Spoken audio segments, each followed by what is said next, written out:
छोटे से कस्बे में दो सबसे अच्छे दोस्त रहते थे, आरव और कबीर। दोनों एक ही स्कूल में पढ़ते थे, एक ही बेंच पर बैठते थे और ज़्यादातर काम साथ साथ करते थे। लोग कहते थे कि अगर आरव हंसेगा तो कबीर भी हंसेगा, और अगर कबीर उदास होगा तो आरव भी उदास हो जाएगा।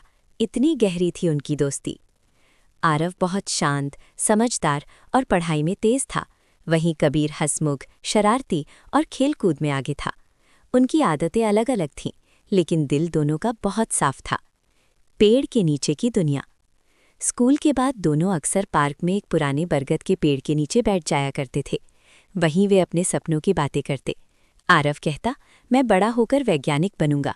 कबीर हंसते हुए कहता, और मैं बड़ा क्रिकेटर, फिर तू मेरे मैचों के लिए नए नए खेल का सामान बनाएगा। दोनों हंसते और हवा से बातें किया करते। पहला झगड़ा। एक दिन स्कूल में ड्राइंग प्रतियोगिता हुई।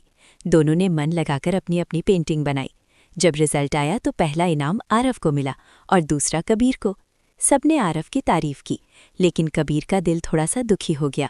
उसे लगा कि शायद उसकी पेंटिंग अच्छी नहीं थी। धीरे धीरे उसने आरव से कम बात करना शुरू कर दिया। आरव ने कई बार पूछा, क्या हुआ कबीर? कबीर कह देता, कुछ नहीं, लेकिन उसके चेहरे की उदासी सब कुछ कह देती।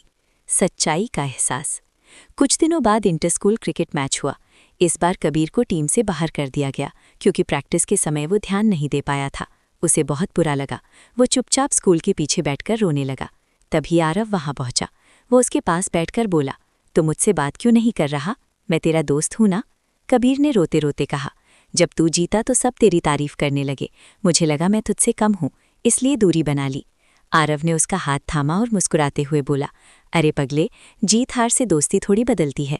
तो खेलों में मुझसे कई गुना बेहतर है, और मैं पढ़ाई में। इसका मतलब ये नहीं कि हम एक दूसरे से कम हैं, हम दोनों मिलकर पूरे हैं। कबीर को अपनी गलती समझ आ गई। उसने आंसू पूछे और कहा, सॉरी दोस्त, मैं तुझे खोना नहीं चाहता था। दोनों ने गले लगा लिया, जैसे बरसों गुराना बादल बरसकर हल्का हो गया हो। बड़ा मौका।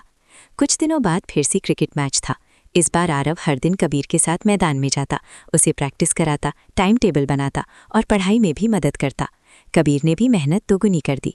मैच वाले दिन पूरा स्कूल देखने आया। कबीर ने शानदार खेल दिखाया। आखिरी गेंद पर छक्का लगाकर टीम को जिता दिया। सब खुशी से चिल्लाने लगे। जब ट्रॉफी देने का समय आया तो कबीर ने माइक पर कहा, ये जीत सिर्फ मेरी नहीं है, मेरे सबसे अच्छे दोस्त आरव की है। उसने ही मुझे हार से डरना नहीं सीखना सिखाया है। सबने ताली बजाई। आरव की आंखों में भी चमक थी। दोस्ती की सीख। उस दिन के बाद दोनों ने तय किया कि ना तो जीत उन्हें अलग करेगी और ना हार।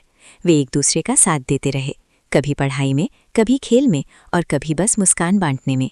और वो पुराना बरगद का पेड़ आज भी उनकी हंसी की गवाही देता है, जैसे कह रहा हो, सच्ची दोस्ती वही है जहाँ एक की सफलता दूसरे की खुशी बन जाए।